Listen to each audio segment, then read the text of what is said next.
Hello everyone and welcome to a new video on my YouTube channel, Anton GF.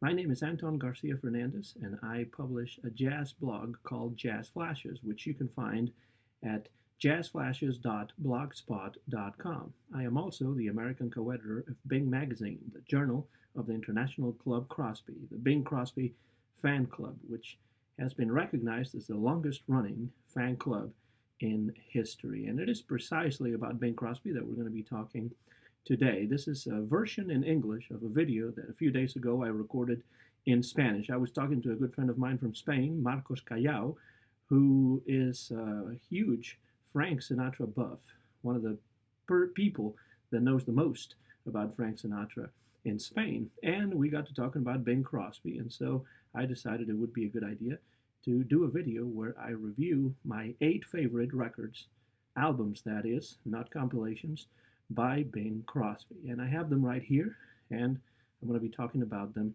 in the next few minutes. I'm going to be reviewing them briefly. I'm not going to tell you about the importance of Bing Crosby as a cultural icon and as one of the most important singers of the 20th century, because I've done that before in other videos on my channel. So you might be able to find those on Anton GF on YouTube. But I will tell you one thing. Bing Crosby is much more than just a Christmas singer. Of course, he was a fantastic Christmas singer. He's the voice of Christmas, always remembered around December, and because he made some fantastic records like White Christmas. But he's much more than that. If you're interested in Bing Crosby as a Christmas singer, make sure to check out a 2-CD set called precisely The Voice of Christmas, which contains all the Christmas recordings that Bing Crosby made between the 1930s and the 1950s for Decca Records, The Voice of Christmas. But we're not going to be talking about compilations. We're not going to be talking about Christmas music either. We're going to be talking about 8 albums that Bing Crosby recorded and released while he was alive, at least most of them while he was alive, and that I think belong on the shelf of any jazz or pop music fan. Another thing I will tell you is something that Will Friedwald, the jazz critic, has written on his book, Jazz Singing. Let me quote it because he says something that is very important here on page number 31 in a chapter devoted to Bing Crosby and Louis Armstrong called Mr. Satch and Mr. Cross. Wilfred Will says, Crosby's greatest accomplishment, the result of all this alchemy, was the application of jazz to the music of Tin Pan Alley. The application of jazz to the music of Tin Pan Alley. That's definitely one of the most important contributions that both Bing Crosby and Louis Armstrong made to the music of the 20th century. And this will be apparent as we talk about these 8 albums that I have right here. And we're going to start with one that Bing Crosby recorded on April of 1956. It's this concept album that I have right here in my hand.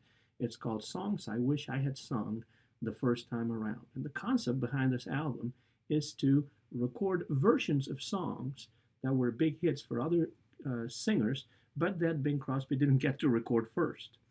Songs like April Showers by Al Jolson, one of the most important influences on Bing Crosby's style in the early years.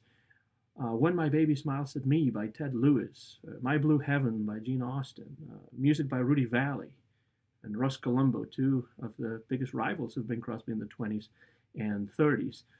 Paper Doll by the Mills Brothers. Even Memories Are Made of This by Dean Martin, which had been a hit a few years before. Bing Crosby recorded this album, and Frank Sinatra's This Love of Mine, one of the few songs that actually Sinatra got composer credit for. That's another song that Bing Crosby included here on Songs I Wish I Had Sung the First Time Around. Crosby's not trying to compete with these artists. He's just trying to put his own stamp on these songs as a way to pay homage, pay tribute to singers that he really cared about, and some of whom were actually friends of his. I love the arrangements here by Jack Pleiss. It's a perfect accompaniment for Bing's voice, never gets in the way, Jack Bly's not a very well-known arranger, but he does a fantastic job here on Bing Crosby's Songs I Wish I Had Sung the First Time Around. This CD I have in my hand right here, it's a reissue from Bing Crosby Enterprises with extra tracks that I recommend everyone out there check out. Songs I Wish I Had Sung. It's the first album by Bing Crosby that I have here for this video where we're talking about his 8 best records from my perspective. The next one is also from 1956, and it's this album right here. Bing Sings Whilst Bregman Swings. Bing Crosby right here.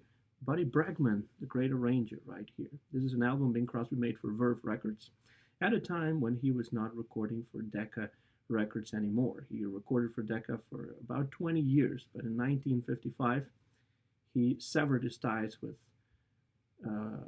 Decca Records, and he began freelancing and making different projects for different companies, and one of them was Verve, Norman Grantz's Verve, one of the most important jazz labels in the 1950s. And this is an album that I really love, but it's also an album that has divided Crosby fans over time. Some people love this album, some people hate this album. Some people that don't like this album think that the arrangements are a little noisy and that Buddy Bregman gets in the way of Bing's voice sometimes, that there are not a lot of solos from the band. But I don't agree with that. I think this is a more modern Bing Crosby that is in many ways influenced by Frank Sinatra's concept albums for Capitol Records around the same time.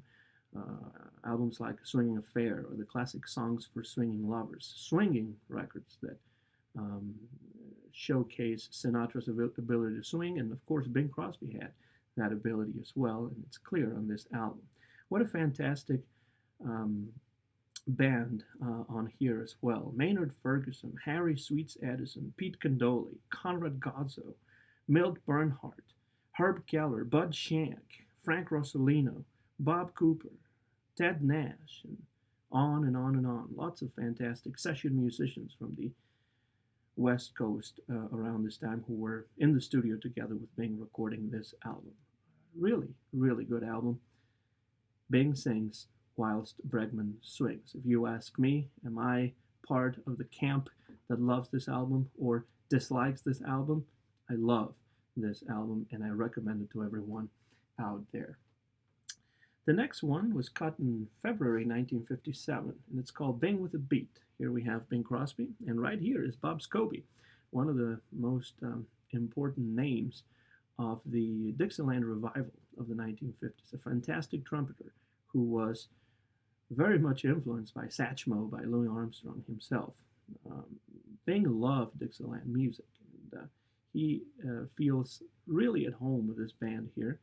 He is improvising, he's having fun, he is throwing sides, just having great fun with also a wonderful band. We got, of course, Bob Scobey, we got musicians like Dave Harris on tenor saxophone, Clancy Hayes is playing guitar, Ralph Sutton is on piano, Red Callender on bass, and the great Nick Fatul on drums. It's a lovely band, really good song selection. I'm going to sit right down and write myself a letter. From the very beginning, let a smile be your umbrella. You know you're going to be smiling while you're listening to this album. Some fine solos, great ballads as well. Dream a Little Dream of Me, even a version of Mac the Knife. Bing Crosby having fun. And when Bing Crosby has fun, we have fun as well as listeners. Will Friedwald in jazz singing actually chooses this album, Bing with a Beat, as one of the albums that he would take to a desert island. And of course, if I were on a desert island, I would like this album right there with me, provided I had a record player, of course. Bing with a Beat with Bob Scobey, a lovely record that I think I can say very safely that this is my one favorite album by Bing Crosby. Out of all the albums he ever made, I would choose this one if I only could take one album with me. This is the one, Bing with a Beat. Moving on to another collaboration, Bing Crosby recorded quite a few collaborations, and this one is really a fun one and also a very good one. It's Bing Crosby and Rosemary Clooney from 1958. Um, it's an album that they recorded together. They had appeared in movies together, they had appeared on radio together, and here they were recording a whole album together with wonderful arrangements by the one and only Billy May. It's a concept album again around the theme. It's built around the theme of traveling. As you can see, they're ready to travel with their suitcases and everything. They're going off together someplace, to different places, in fact. It's in many ways related to the concept album that Frank Sinatra recorded in 1957, Come Fly With Me for Capitol, which was also arranged by Billy May. Intelligent arrangements, fun arrangements by Billy May, as usual.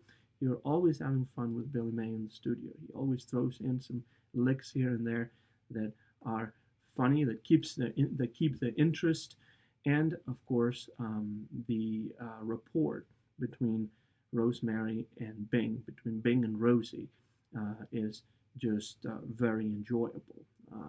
The album is called Fancy Meeting You. Here, some of the songs like Brazil or Isle of Capri, in fact, are also on Sinatra's Come Fly With Me, arranged by May as well. So Billy May was doing arrangement for Sinatra on the same songs that then he would arrange for Bing Crosby and Rosemary Clooney. It's fun to compare the arrangements and the versions. I love this album. It's always fun to listen to Fancy Meeting You Here. And in fact, in 1964, just about 6 years later, Bing and Rosie, once again, okay, right here it is, they recorded a sequel to this album, which is called A Traveling Two-Beat. It's a good companion LP, and you know, if they were put together on one CD, it would be a good combination. If I had to choose one, it would be Fancy Meeting You Here. But this one's fun as well, The Traveling Two-Beat from 6 years later.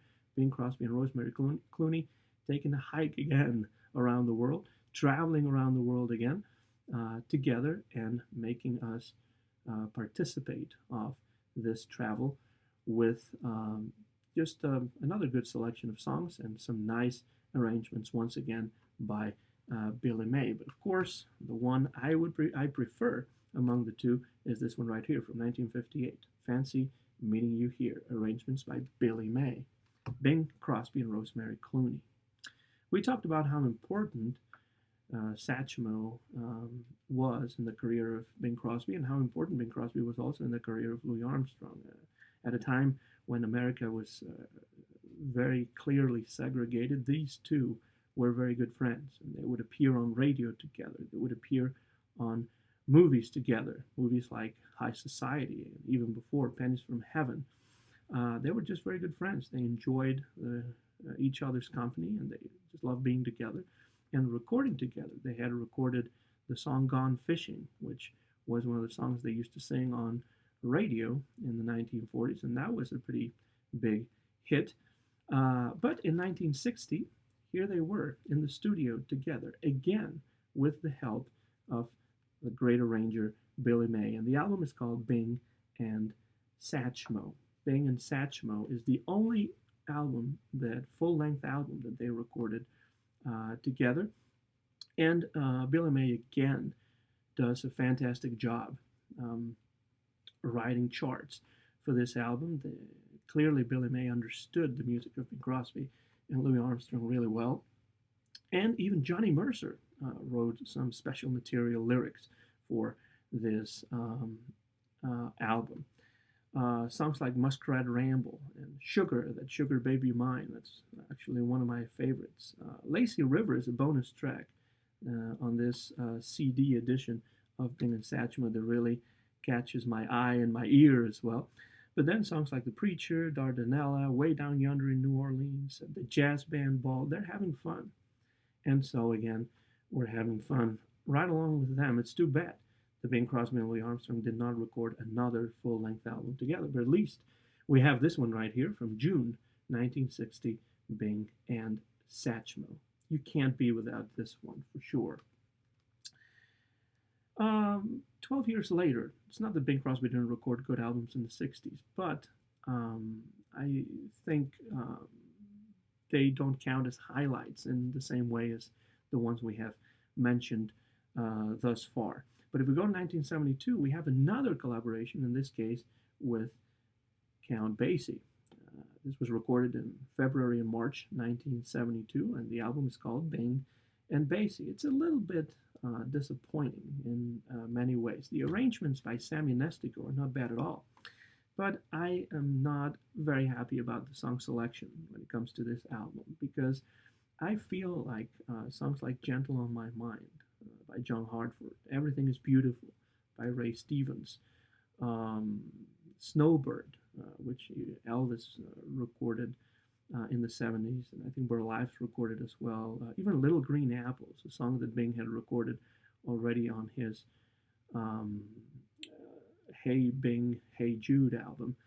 Um, I don't think that that's the kind of song that Bing Crosby and um, Count Basie should be recording together. The well-oiled swinging machine that was the Count Basie Orchestra with Bing Crosby singing should be performing jazz classics. Both of these artists understood jazz very well. That was the idiom in which they felt more comfortable, and for whatever reason, they chose some country songs and some material that is not really up to the standards of both Bing and Basie. To make matters worse, Bing Crosby and Count Basie did not record this album in the studio together. Bing overdubbed his voice on top of instrumental tracks that were laid down by the Count Basie Orchestra beforehand. So, in many ways, this is a disappointing record, but it's still Bing Crosby and Count Basie. So I still think this should be an album that is well worth a listen and should be among my 8 favorite Bing Crosby albums. Bing and Basie from February and March 1972. There's yet another album from the 1970s that I love by Bing Crosby, and I don't have it on CD because it's fairly hard to find and sometimes a little expensive to find on CD. I have it on vinyl, and my copy is in fairly good condition, so I have not bought the CD reissue at this point. That's why I haven't brought it here. But it's an album that Bing Crosby recorded in July and August of 1976 in England. We must say that in the mid to late 1970s, Bing Crosby had a sort of comeback as a recording artist, and many of the best sessions that he recorded were done in the United Kingdom. He loved the United Kingdom. He had a very good rapport with that part of the world, with his fans there. He loved playing golf in Ireland and Scotland and England. And so very often he would go to the United Kingdom to play golf, one of his biggest interests in life besides music. And while in the UK in the mid to late 1970s, towards the end of his recording career, he made some very interesting records. One of them is called Feels Good, Feels Right, with some fine arrangements by Alan Cohen, who is also directing the band.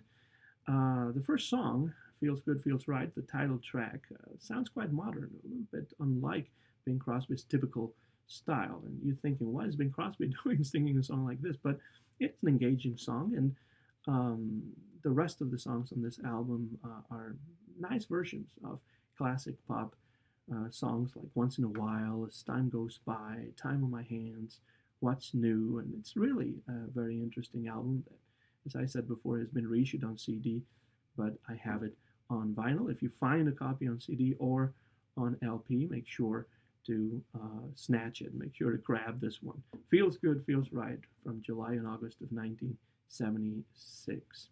And finally, what has been known as the final chapter of Bing Crosby's recording career, recorded in 1977. It's his last album, a concept album about the passing of time, about the different times of year, the different seasons of the year. It's this album right here called Seasons. It's like a swan song, but a very classy, a very good swan song.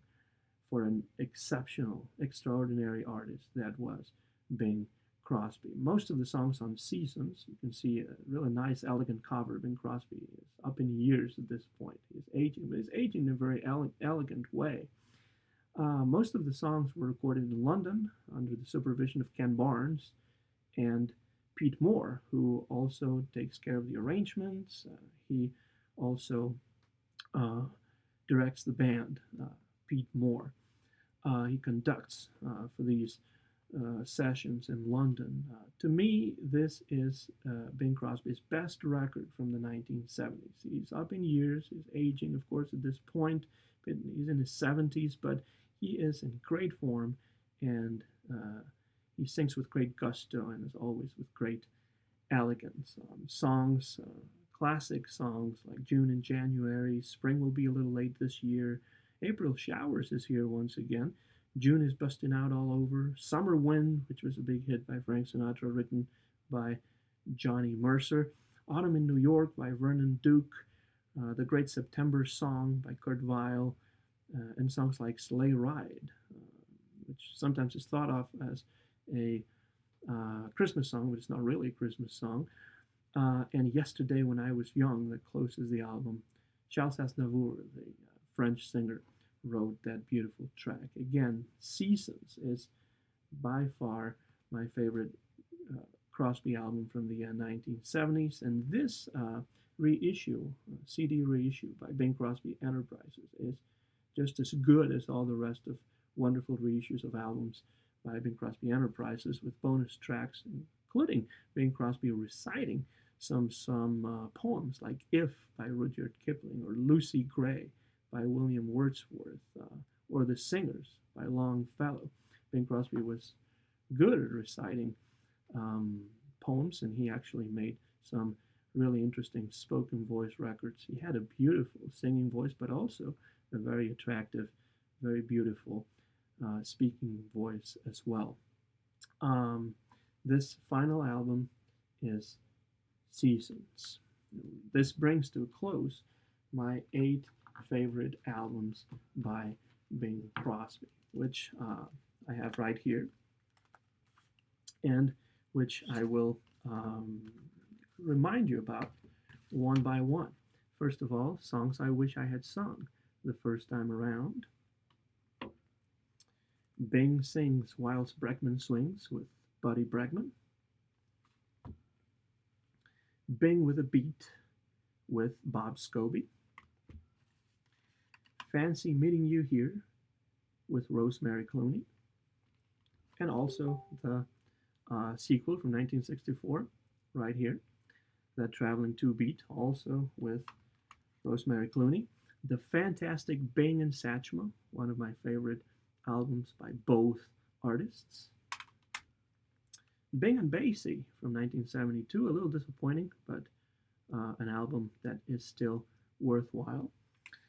The one I don't have here, Feels Good, Feels Right from 1976. And finally, Seasons, the swan song of Bing Crosby. And what a beautiful, perfect one it was from 1977. And this brings this video to an end. I appreciate your interest and your attention. And if you're interested in learning more about the life of Bing Crosby, at least the early years of Bing Crosby's life, please read Gary Giddens's biography of Bing Crosby, which concentrates on just the first few decades of his life. He is about to publish a second volume, but the one that's out is Pocketful of Dreams by Gary Giddens, which is a great book about Bing Crosby, which will give you a lot of information about where Bing Crosby came from and how he started out in show business. My name is Anton Garcia Fernandez. The copyright is 2018. Mine is the copyright, and this is a video that was recorded live in Martin, Tennessee, in the United States of America, and it will be available on my YouTube channel, Anton GF. Thank you so much once again, and let's keep listening to the one and only Bing Crosby.